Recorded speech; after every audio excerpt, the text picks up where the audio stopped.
Good morning! Today is July 15 at ito na ang update sa ating garden. Yung ating grapes. Yan. Mataas na siya sa ating balag. Tapos iintayin na lang din natin siyang prutas. Ayan. Tapos ito yung ating flowers galing sa superstore. Ang daming bulaklak. Nakabawi na sila. Tapos yung ating parang asparagus. Ayan, nakapal na rin. Papasok natin sa loob yan pag naglamig na. Tapos yung white. Ganda na din. Tapos ito mukhang butterfly. Itong petunia na to. Ang ganda. So ito na yung ating update sa grapes. Punta naman tayo sa ating main garden. Ayan. Siyempre, dito tayo sa ating Rudbeckia. Tingnan nyo naman, napakadaming bulaklak. Ang ganda. Magsisave tayo ng buto nito. Tapos magtatanim tayo ulit. Padadamihin natin. Nung last year, hindi siya ganito kaganda. Pero ngayong this year, sobrang ganda. Tapos yung ating feverfew. Baka gamitin natin to ulit sa arrangement. Sa ating flower arrangement. Tapos tong ating zucchini. Ang dami na yung mga bunga tsaka bulaklak. Ayun o. Yan. Yan yung isa. Sa dami yung mga tutubo pang mga bunga. Tapos yung peas natin. Ayan. Nakahabol ang ating peas. Tingnan natin kung mamumunga siya. Tapos itong ating daylilies. May flowers na din. Tapos dito sa ating sili section. Itong kamatis sobrang taas na. Halos gabewang ko na yung niya. O lampas pa ng bewang. Tapos yung ating jalapeno. Yan, nakahabol naman ang jalapeno. Halos kasing taas na niya yung puno doon. Yan, tingnan natin. Abangan natin kung gaano kadaming bunga yung maibibigay niya. Tapos ito yung siling haba na pang sigang. Anong haraki na rin. Yung ating malaking bell pepper. Nag-i-start na siyang mamulaklak. Mag-form ng bulaklak. Tapos syempre sunod bunga na. Ito yung ating Thai chili. Ang dami na namin napanguha dyan. So ang ginawa namin, pinagpipitas na namin halos lahat nung bunga niya. Para makapamulaklak siya kasi nagtigil siyang mamulaklak. Tapos yung kanyang, ayan o, tinan nyo. Ang dami na ulit, tawag dito, supang. Kasi nag-stop siya mamulaklak nung nagkaroon siya ng napakadaming bunga. Kaya pinagkukuha namin yung bunga. Kaya halos makita nyo konti na lang siya. Pero ang dami niya nag-form ng buds ngayon. So, ayan. Tayo sa ating sili section. Maganda na siya.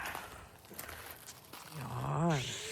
Tapos, sa ating kamatis, onions, tsaka lettuce. Ang dami ding bulaklak at tsaka bunga. Iba't ibang klase ito ng tomato. Ito yung Rainbow Blend, San Marino. Hindi ko tinanggal yung name tag nila para alam ko kung anong klaseng mga kamatis sila. Yan. Ito gusto ko makita. Sabi kasi ay black kim. So tingnan natin kung magiging itim nga talaga yung bunga niya. Siyempre ang favorite nating Roma tomato. Daming bunga. Yan o. Yan.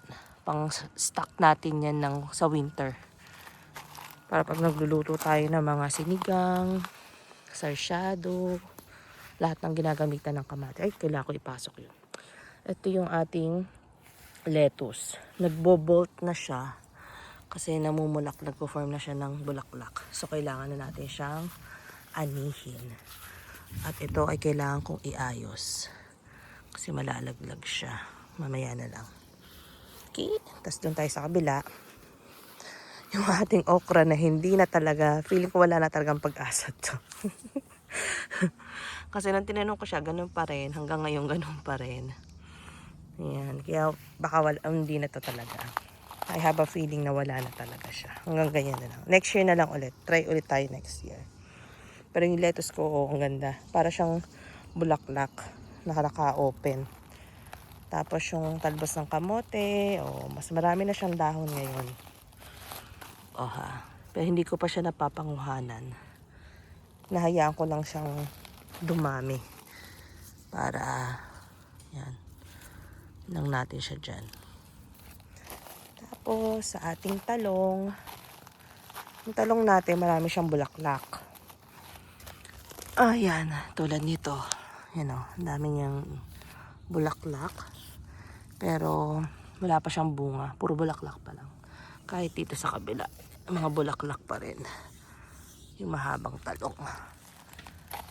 So, July pa lang naman ngayon. So, hintayin pa natin.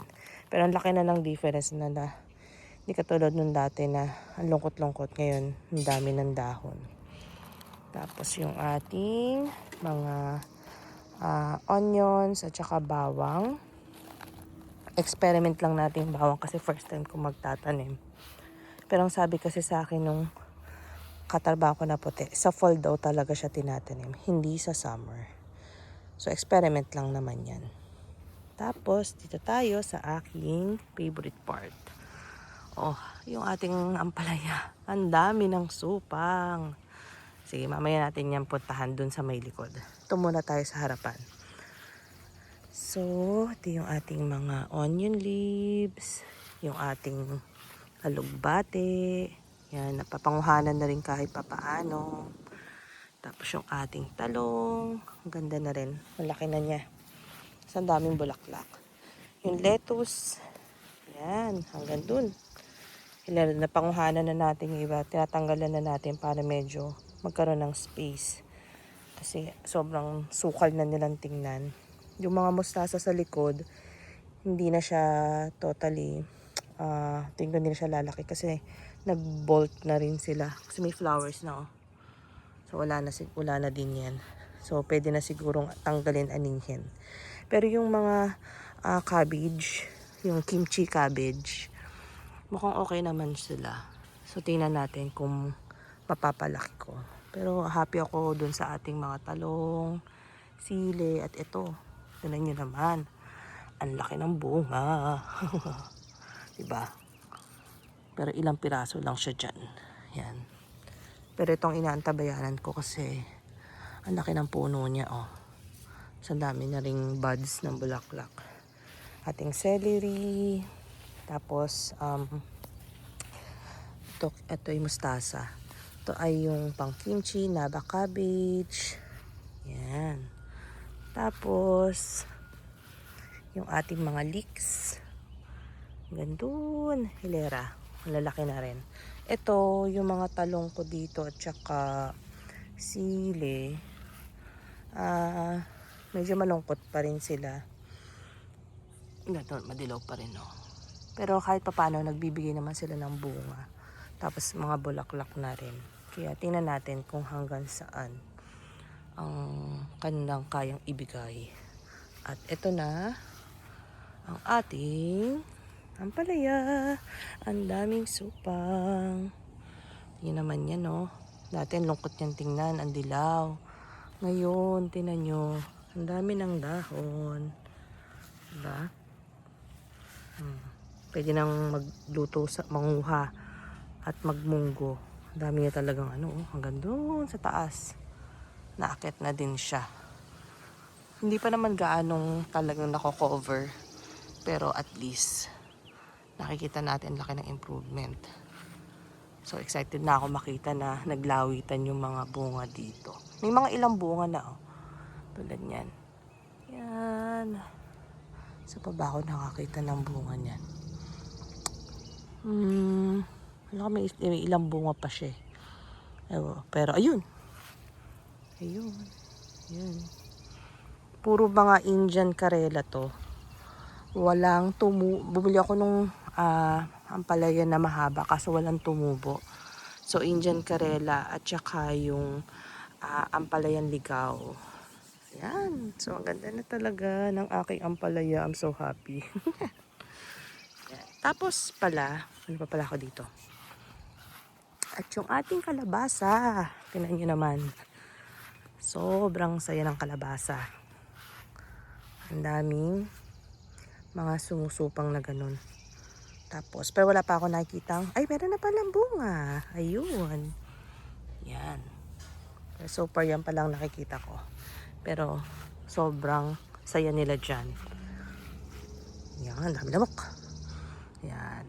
So, yun lang ang ating update sa ating garden. Sa ating munting garden na gumaganda na. So, yun lang muna. Sa susunod na ulit ang update. Bye!